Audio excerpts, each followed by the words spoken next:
Assalamualaikum warahmatullahi wabarakatuh. Kembali lagi kita melanjutkan pembahasan tentang software MATLAB ya. Jadi pada bagian 2 ini bagaimana cara kita bisa mahir dalam menggunakan software MATLAB ya. Baik, tadi kita sudah di bagian 1 tadi kita sudah mencoba menjelaskan tentang sedikit tentang apa ya, garis besar apa-apa yang harus kita pelajari dalam menggunakan software MATLAB ya.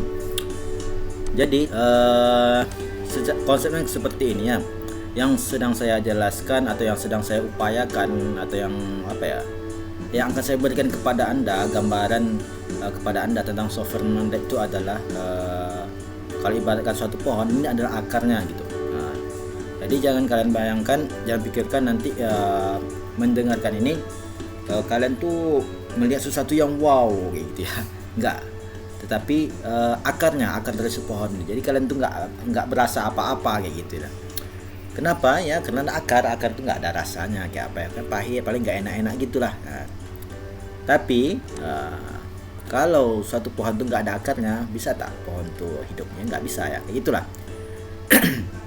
Jadi sekilas seperti ini ya, itu hanya konsep umum saja supaya apa ya, dapat gambaran. Ini sebenarnya ini pentingnya. Yang bagian kita pelajari ini sebelum kita menggunakan software MATLAB itu penting gitu. Walaupun nampaknya nggak penting gitu ya, karena kita tuh sebenarnya kadang dalam mempelajari software MATLAB itu kan pengennya yang langsung instan gitu kan. Cara membuat grafik ya udah kita tengok datanya, cara masukkan data gini gitu, masukkan ini udah gitu. Tapi ketika kita jumpa cara membuat grafik yang berbeda, kita bingung kan, kok ada yang berbeda gitu. Biasanya saya menengok tutorial yang kayak gini, cari lagi tutorial yang lain ya gitu kan. Jadi kalau kita sudah belajar ini, sudah paham ini, tutorial macam mana pun ya kayak apa ya, kayak tuh udah ngikut alur aja gitu. Tutorial tuh kayak gini, gini saya udah paham gitu. Datanya dari kayak gini, ya. Jadi ini sudah kita jelaskan. Tadi nggak semuanya sih, nggak begitu jelas juga. Tapi intinya dapatlah kalian sedikit gambarannya. Karena saya pun cuma memberikan sedikit aja, nggak banyak gitu ya. Ngapain beri banyak-banyak ya kan, nanti yang sedikit aja nggak paham ya kan, kalian pun nggak paham, saya pun juga nggak paham, cuma itu yang saya bisa mengerti ya, sedikit ya, cuma sedikit aja yang saya mengerti dari MATLAB nih, yang sedikit itulah yang saya bagikan sekarang sama kalian itu. Baik. Kemudian ketika kita memulai sesuatu mengerjakan sesuatu dengan MATLAB ya, jadi di sini kita tuh Getting Started MATLAB, dia disediakannya MATLAB gambaran dari apa sih yang dihasilkan oleh MATLAB kan, kemudian sistem requirement, kemudian tutorial kayak gitu ya. Nah ini nih kemudian yang lainnya nanti ya kita bahas ya. Tapi ini nih menurut saya sebelum kita memulai MATLAB tadi, maka ini yang secara garis besar yang harus kita dapat gambarannya, atau dapat kita apa sih yang sedang kita lakukan kayak gitu, di bagian mana software MATLAB yang sedang kita kerjakan gitu. Nah, jadi setidaknya kita tuh mengerti yang kita kerjakan ini, yang kita inginkan bisa bisa dikerjakan dengan software MATLAB kayak gitu ya. Nah, jadi jangan sampai kita tuh kita pengennya kayak gini, tetapi kita tuh mengerjakan dengan software MATLAB, ternyata yang seperti ini nih nggak cocok dengan dikerjakan dengan software MATLAB kayak gitu ya. Ada juga mungkin sesuatu yang bisa kita kerjakan dengan software MATLAB gitu kan, tapi kita tuh nggak tahu caranya kan, jadi kita tuh nggak jumpa hasilnya, padahal dengan dikerjakan dengan software MATLAB yang kita inginkan tuh atau tujuan tuh bisa kita peroleh, tapi karena kita nggak tahu stepnya ya nggak bisa kita peroleh gitu. Nah, jadi nih aduh, serak suara saya. Jadi gini nih, kita pelajari lagi ya. Jadi kita harus ngerti ya tujuannya gambaran dari software MATLAB nih ya. Jadi ini dikatakan bahwasanya software MATLAB itu merupakan bahasa level tinggi ya. Suatu bahasa level tinggi atau bahasa level tinggi. Maksudnya itu bahasa tuh hampir lo apa yang kita inginkan itu bisa dimengerti oleh software ini gitu. Kita mau buat grafik ya udah MATLAB nih otomatis ngerti lah gitu. Saya pengen buat kayak gini dari rumus matematika ini, otomatis dia udah langsung mengerti gitu. Oke, kayak gitu dia. Pokoknya gitulah, bahasa level tinggi itu makin tinggi suatu level suatu bahasa itu dia makin mengerti dengan apa yang kita inginkan gitu ya. Jadi apa aja sih yang bisa dikerjakan dengan software MATLAB ini ya. Antara salah satunya ialah untuk komputasi numerik ya kan. Nih. Komputasi numerik. Kemudian visualisasi yang seperti sebelumnya, kemudian programming ya garis besarnya. Nah, kan using MATLAB you can analyze data. Berarti dengan menggunakan MATLAB kamu bisa menggunakan untuk menganalisa data ya kan. Nah, kayak gitu. Jadi kan saya juga udah perlihatkan tadi ya dan tadi ada yang apa namanya untuk menganalisa data gitu kan. Nah, kan tadi ada tadi ini kan simulasi kan visualisasi dan analisis data ya. Ini apa namanya referensi belajar aja gitu. Nah, jadi kalau kalian baca itu juga bagus dan jadi ini kalau kita mengerti ini kan ada gambarannya bahwasanya kita tuh harus mempelajari ini loh. Nah, di numerik komputasi numerik, visualisasi, programming using MATLAB you can analyze data. Kemudian development algoritma ya, pengembangan algoritma ya, setidaknya kalian tuh ngerti lah algoritma gitu ya. Apa sih algoritma itu? Ya udah, algoritma itu ya kayak apa ya? Kayak algoritma gitu. Ya algoritma gitu. Dan create model and application. Oke ya, membuat satu model gitu ya. Jadi kadang-kadang tuh kalau kita mengerjakan suatu kasus ya kan ada beberapa model ya kan. Misalnya saya mau buat grafik dengan modelnya kayak gini. Saya mau buat grafik modelnya kayak garis lurus, garis putus-putus, ada yang titik poinnya ada bulat, ada yang bintang, ada yang apa lagi, pokok warnanya bisa dirubah warna-warni. Itu berapa model ya, itu bisa dibuat dengan menggunakan software MATLAB ya. Jadi setidaknya dapat gambaran ya bahwasanya dengan menggunakan software MATLAB ini kalian tuh bisa ngerjain apa loh, atau MATLAB ini bisa membantu kalian tuh kayak gini loh, yang kalian butuhkan ini bisa dibantu oleh MATLAB gitu. Bisa dikerjakan dengan menggunakan software MATLAB, itu maksudnya gitu. Bukan tapi ya. You can use MATLAB for range of application including signal processing ya. Jadi dalam menggunakan software ini juga bisa untuk proses signal, gitu, signal komunikasi, radio kayak gitu ya, menganalisis data signalnya gitu. Kemudian image dan video ya. Video processing ya, banyak sekali sih manfaatnya ya, banyak sekali sih. Cuma sekarang tuh ya apa ya, saya aja belum sepenuhnya mengerti dengan software MATLAB ini, cuma sedikit aja ya, seperti saya bilang sebelumnya, cuma sedikit aja, yang sedikit inilah yang saya berbagikan. Jadi kalau image mungkin saya sedikit mengerti, kemudian video processingnya saya belum mengerti ya. Ini control system ini juga belum saya pernah coba, test and measurement juga belum ya. Tapi banyak sekali ya, kalau kalian tengok kalian ini komputasi finansial dan komputasi biologi. Komputasi finansial itu kayak apa ya? Komputasi statistik gitu. Nah, itu secara garis besar ya. Secara garis besar software MATLAB ini banyak sekali digunakan di dalam akademi ya. Kemudian juga ada industri ya. Jadi banyak perusahaan yang menggunakan software MATLAB ini dan juga banyak digunakan di berbagai kalangan akademi ya, bisa di tingkat universitas gitu kan ya, banyak sekali ya dipakai ya. Jadi kalau kalian mempelajari ini nggak rugi gitu, beruntung loh gitu. Nah, ada manfaatnya, ada dipakainya gitu. Nah, tinggal kalian aja gitu menggunakan macam mana.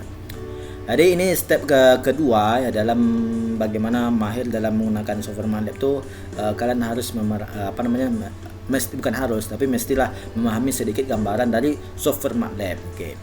Nah, itu sih finishing dari saya, konsep. Nah, konsepnya pemahaman sebelum yang kita kita menggunakan software MATLAB ini dapat kita gambarkan sedikit gitu. Kita mempunyai gambaran dalam diri kita itu kan, oh dengan software MATLAB ini saya bisa menggunakan ini, saya bisa mengolah data ini itu kan. Nah, saya menggunakan ini saya punya data atau signal, punya data dan dari signal signal signal komunikasi atau signal listrik gitu kan. Nah, saya ingin olah dengan menggunakan software MATLAB, bisa gitu. Nah gitu dia. Atau saya mau buat, tadi saya punya lagi praktek gitu kan. Saya praktek, saya punya ini saya punya data, kemudian saya pengen buat grafiknya gitu kan. Oke, bisa digunakan dengan software MATLAB untuk mengerjakannya kayak gitu. Nah, itu sih sedikit gambarannya. Oke, baik, sebelum ini sudah finishing ya. Kita akan lanjutkan tutorialnya. Jadi ada beberapa step tutorial ya. Ini yang saya maksud nih. Ya, jadi tutorial yang saya berikan ini bukan kita melakukan sesuatu yang wow, tidak, tapi masih sedikit-sedikit. Ibaratkan kita tuh kalau kita mau lihat suatu pohon itu ya, kita ini masih mempelajari akarnya gitu, belum lanjut ke batang atau ke pohon atau ke buahnya gitu ya. Jadi masih belum ada rasanya gitu, belajar kayak gini nih. Kita menggunakan software MATLAB nih ya. Oke, tapi setidaknya nanti kalian akan tahu kemana arah apa sih yang akan kita kerjakan dengan menggunakan software MATLAB itu. Oke, baik, kita lanjutkan step yang berikutnya, itu ialah kita masuki dari tutorial konten yang disediakan oleh software MATLAB ini ialah lanjut ke desktop ya. Oke, kita buka desktopnya. Nah, baik, nanti sama seperti layar sebelumnya ya. Ini hal biasa ya. Nah, kayak gini. Ini adalah tampilan awal dari software MATLAB ya. Nah, ini juga dijelaskan di dokumentasinya. When you start MATLAB, the desktop appears in default layout. Ya, berarti ini adalah layout tampilan standar dari software MATLAB ya. Jadi kalau kalian buka software MATLAB ya kayak ini tampilan dasarnya, standarnya gitu. Nah, ada kan beberapa aplikasi kan beda juga tampilannya. Beda aplikasi beda pula tampilannya. Jadi software MATLAB kayak gini loh tampilannya. Dan kalian harus mengerti, dapat gambaran gitu. Ini tampilannya ini gitu. Untuk untuk menu, saya pengen buka file yang sudah saya kerjakan, di sini loh kalian carinya. Atau saya mau buat dokumen yang baru, di sini loh, di sini saya harus ngeklik gitu. Atau saya mau buat, setelah saya buat coding atau macam mana, saya pengen menjalankannya gitu kan. Kan kalau kita ngetik aja kan, kalau kita di coding itu kan nggak mesti nggak bisa dijalankan gitu. Ada beberapa cara menjalaninya gitu. Ada juga pokoknya gitulah ya. Nah, ini ada NeoScript, berarti untuk membuat script baru atau coding baru gitu ya. Ada Neo, ada Open gitu kan, find, compare, import data, save WordPress ya. Name variable, open variable, ada clear workspace, unnecessary code, run and time, clear comment gitu ya. Simulating library layoutnya. Nah, kalian coba aja lah ini ya. Tapi setidaknya saya kasih gambaran sedikit nih. Yang paling penting itu menurut saya ya, dari pandangan saya, kalian tuh harus ngerti ini bagian ini 1, 2 dan 3, 4 ya, atau 5 sini ya. Garis besar aja, saya nggak mau menjelaskan secara detail gitu ya. Untuk apa detail itu? Ya memang sih penting detail itu, tapi untuk untuk pemula tuh ya cukup kalian ngerti aja lah. Di sini letak tombolnya, ya kan? Ini tombol di sini. Jadi kalau kalian mau klik satu, ya di sinilah carilah tombol-tombolnya sini. Atau menu-menunya gitu. Menu di sini. Nah, nanti di sini ada current folder ya, seperti ini. Saya ngikut ini aja, ngikut karena bagian terpenting dari desktop ini gitu kan, yang dijelaskan oleh software MATLAB ini, ngikut aja kan, karena ini karena dari dasarnya memang ini kan ada current folder, access your file gitu ya. Ada current folder, access your file, berarti biasanya kalau kita membuka aplikasi itu kan ada kalau kita nyimpan sesuatu itu kan dia langsung ke sini gitu ya. Nah, oleh karena itu di software MATLAB ini, kalau kalian mau nengok alurnya di mana software tempat penyimpanannya gitu kan. Nah, di sini dia di current folder nih. Artinya directory yang sedang aktif, yang sedang kalian gunakan itu. Jadi apapun yang kalian lakukan dia ke folder itu gitu. Nah, saya kurang ngerti gitu. Oke, baik. Misalnya kayak gini. Misalnya kalau kalian tuh punya suatu coding gitu ya. kalian bisa buat coding, pokoknya coding lah gitu. Kalian simpan misalnya di suatu folder, ya. Nah, untuk membuka coding itu atau untuk membuka script tadi itu yang sudah kalian buat, mestilah kalian apa namanya? Kalian rubah current foldernya itu ke tempat penyimpanan dari file itu. Nah, masih kurang ngerti. Oke, baik. Kayak gini. Nanti kalau kalian punya kasus, misalnya kalian tuh pengen mengolah dari suatu gambar gitu ya. Gambar. Oke. Untuk memasukkan gambar itu ke dalam software MATLAB gitu ya. Nggak sama kayak apa ya? Kayak aplikasi lain mungkin kan langsung klik drag kayak gitu kan, langsung ke layar yang gitu gitu ya. Jadi dalam software MATLAB ini kalian harus itu mengarahkan current folder ini ke sini untuk ke ke file yang kalian maksud. Ya. Kurang lebih kayak gini, kita coba ya. Nah, gini. Ini current folder ada di sini nih. Ya. Ini current folder ini ya, alamatnya ada C program and file version. Ini kalau kalian pergi ke sini ke C ini aja yang ada gitu. Ada lisensi treatment kayak gitu. Nah, kan kalau ini yang sama maksudnya. Jadi kalau kalian ngerti basic dasar ini, nanti kalian nggak bingung nengok tutorial yang ada di banyak internet gitu ya. Nah, kadang kan ada kayak gini tuh. Dia pergi ke lokal E misalnya gini kan. Enggak, terus lokal E. Pergi ke lokal C aja. Oke. Habis itu pergi ke desktop. Mana user. Ini nih. Ada kayak gini kan. Ini kalau kalian tuh nengok tutorial itu kan ada apa namanya? Ada file yang di samping-sampingnya itu kan. Di sini yang perlu kalian ngerti itu. Dia ngambil datanya dari mana gitu. Sama kayak gini, gitu kan. Dia ngambil datanya dari sini gitu. Ini namanya current folder ya. Mungkin kan kalian nengok tutorial itu kan datanya yang sudah siap di sini gitu. Jadi dia tinggal masukkan gitu aja gitu kan. Makanya kadang kita nengok tutorial yang ada di internet atau yang di segala macam tuh kadang kita tuh kita ngikutnya, tapi data yang dia miliki itu kita nggak punya gitu. Sehingga di komputer tutorialnya jalan, kan di kitanya nggak jalan gitu. Kayak gitu ya. Kenapa? Karena kita nggak punya projectnya. Sama kayak gini. Nanti kalau kalian buka di desktop kalian kan, kalian buat kayak gini, C user, ya kan? Kalian buka sini, kalian nggak punya data ini. Kenapa? Ya, karena data di komputer saya beda dengan data di komputer kalian kayak gitu. Nah, di sini nih current folder. Oke, jadi kalian ngerti ya. Nanti kalau kalian jumpa beberapa tutorial, mungkin kan dia ngambil datanya dari sini ke sini gitu kan. Nah, di sini ya bedanya. Jadi di sinilah cara masukkan data dia dari sini. Nah, bisa aja sih kita kalau kita buat kayak gini.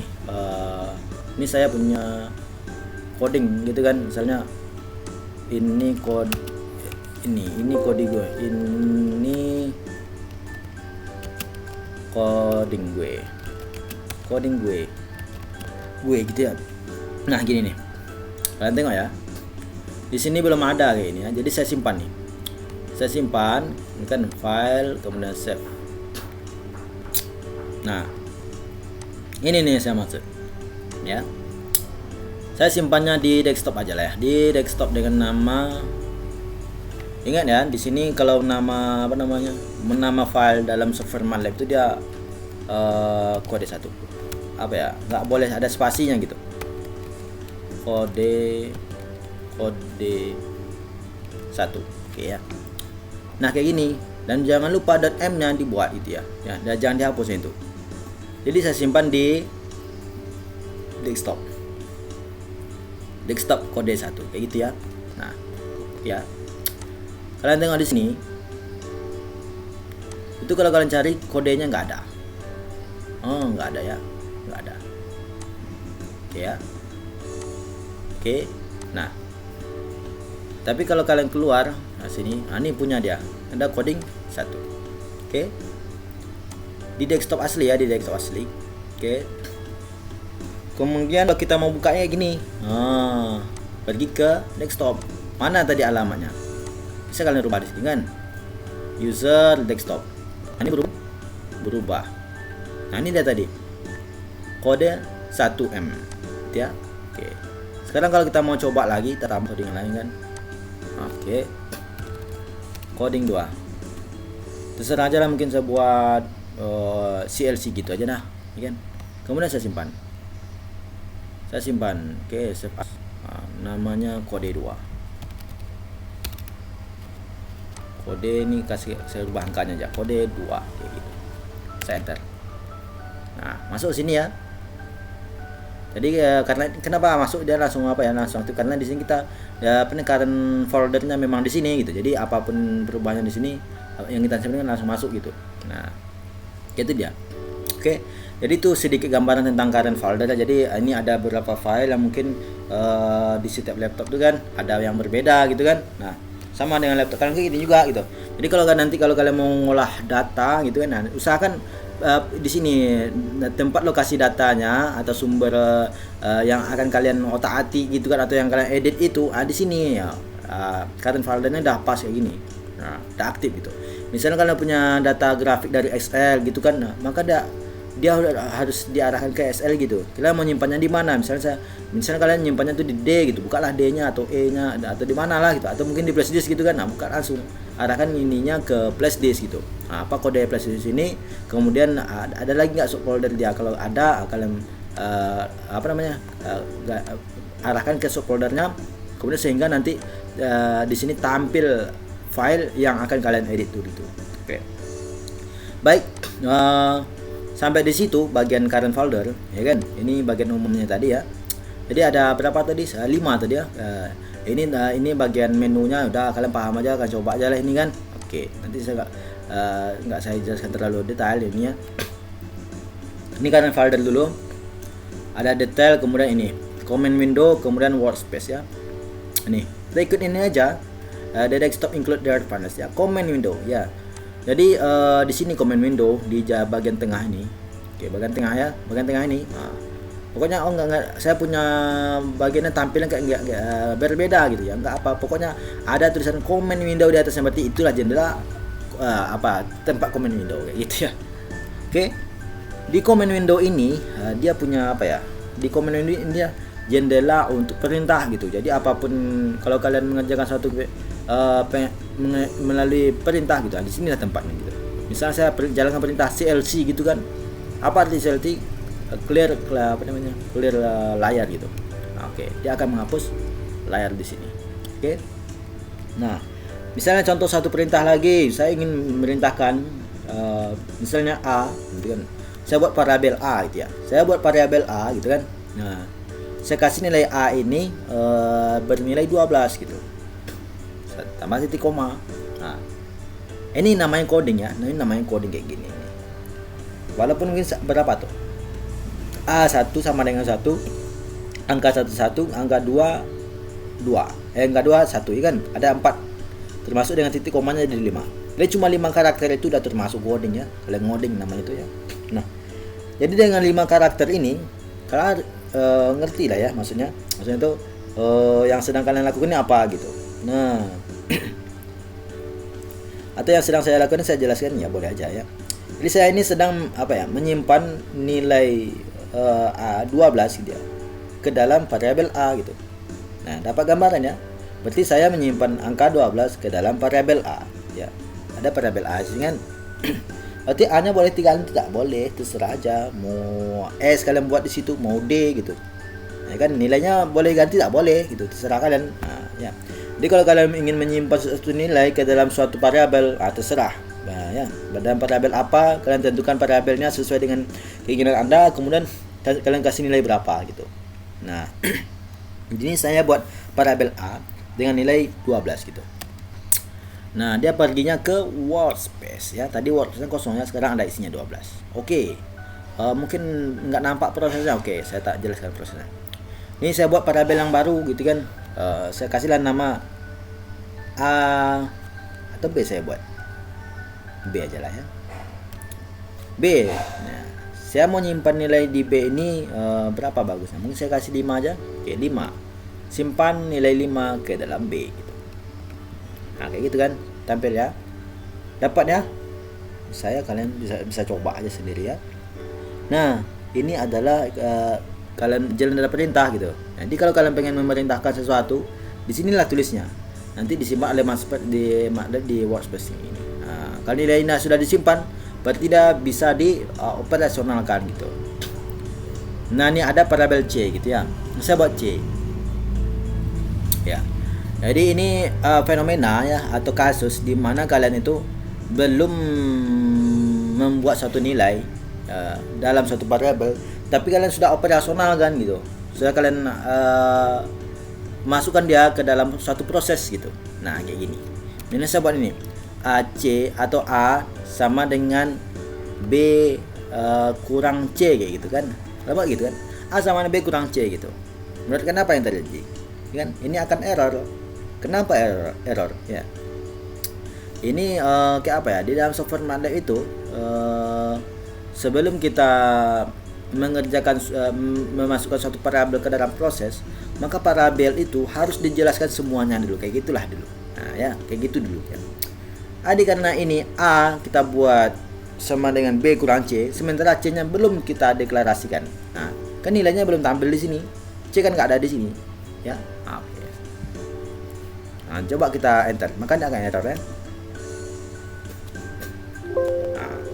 Undefined function on or variable C. Jadi variabel C itu belum dideklarasikan ya. Jadi kita tuh harus mendeklarasikan dulu C-nya tuh apa nilainya gitu. Dia di A sama dengan B kurang C itu dia C itu sebagai apa sih di situ gitu. Nah, ya kan nggak mungkin dong nilai B itu kan 5 kurang C kan nggak mungkin gitu. Nggak bisa dikerjakan gitu. Nah, ini sekarang kita buat C sama dengan misalnya nilainya 2 gitu. Ini kan C nggak ada di sini. Sekarang saya akan masukkan nilainya C ya, enter ya. Nah, C nilainya udah ada 2. Nah, kalian masukkan lagi proses yang tadi. A sama dengan B kurang C. Kira-kira sini jalan tak? Error tak lagi? Ya enggak. Kenapa? Karena C-nya tadi sudah yang tadinya belum didefinisikan sekarang sudah didefinisikan. C itu nilainya 2 gitu ya. Nah, sehingga prosesnya bisa dijalankan kayak gitu lah ya. Nah, oke, itu secara garis besar aja saya proses kayak gini sedikit aja. Tapi intinya kalian mengerti ya, apapun yang kalian ingin perintahkan, saya pengen begini ya. Jadi MATLAB tuh kamu pengen apa, memerintahkan apa, tulis aja sini jendela command window. Nah, saya mau pesan snack ya, nggak mungkin di sini ya. Tapi saya mau buat grafik, di sini loh tempat merintah codingnya gitu. Nanti data-datanya yang kalau melihat datanya di sini gitu, kayak gitu ya. Jadi enggak di sini semua tampilannya gitu. Oke baik, kita lanjutkan ke bagian tutorialnya itu ada workspace tadi udah masuk ya. Nah sampai di sini ini nggak mau jalan kenapa? Oops. Oke. Kenapa jalan? Apa ya? Atau saya kecilin dulu. Aduh. Lag rupanya. Lag. Oke. Aduh. Kita mau coba ini yang bawahnya. Bawah, coba. Enggak mau ya? Kenapa nih? Kenapa enggak mau? Aduh. Udahlah. Saya buat aja lanjutan video berikutnya ya. Ini sudah mulai error. Kurang lebih saya mohon maaf. Assalamualaikum warahmatullahi wabarakatuh.